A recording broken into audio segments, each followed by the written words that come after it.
Hello everyone, I was carrying on my talk about Leith Walk, and I was saying how borders are not permanent, between Scotland and England, and they've shifted over time. And Berwick upon Tweed has been part of Scotland. Sometimes the River Tweed provides the frontier, and there were times that town was considered part of Caledonia. Right, nothing to say about these rather anodyne chain names. So there we are. There it sits, so majestic atop this rock, almost impenetrable. We've taken, I think, only thrice in its history. I'm not sure if it's ever, it's supposedly taken by storm once by Robert the Bruce. Remember that separatist leader who had been on the side of King of England, Robert the Bruce, grown up in the court of King Edward I, had estates on both sides of Hadrian's Wall, but eventually became a Scots separatist. And when Edward I's men, like the English army or the pro-English Scots, were there, he had one of his men in Robert the Bruce's army who'd lived there as a teenager when his father was constable of the castle, and knew there is some way to climb up that precipitous cliff and in. And so one time they were able to climb up in the middle of the night.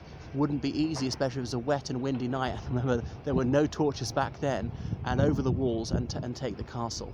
So some of it goes back to the 12th century, some of it's even 20th century, built in many stages. So go up there. The Edinburgh Tattoo takes place on the esplanade in front of it every August. Obviously not this August, been going since the end of the Second World War.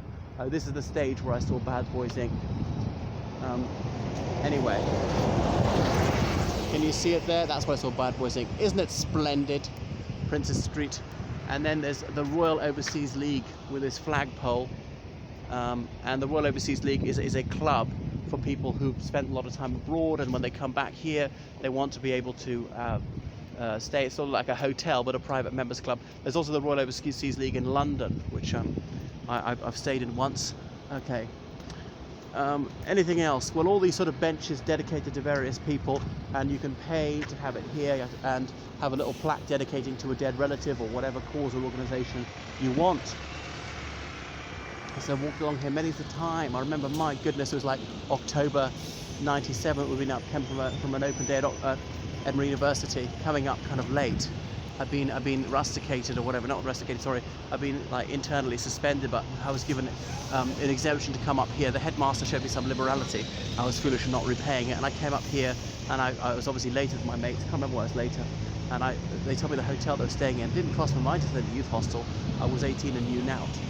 But anyway, and I did manage to find a place that they were staying and get into the room, but they'd already gone out. This is years before mobile phones, and I did manage to find them. So I wandered here, wandered the old town. Loads of pubs would only let you in if you were 21 or over.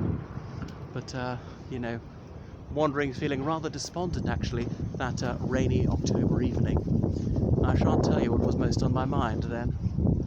You can probably figure it out, bearing in mind the age I was. So, they are locked prematurely, these gardens, lest people congregate and spread an infectious disease. I shan't say which one, you'll never guess. Okay, so yet more shops here on Princess Street. And you have to pay here in Londinium at the moment. The buses are free of charge.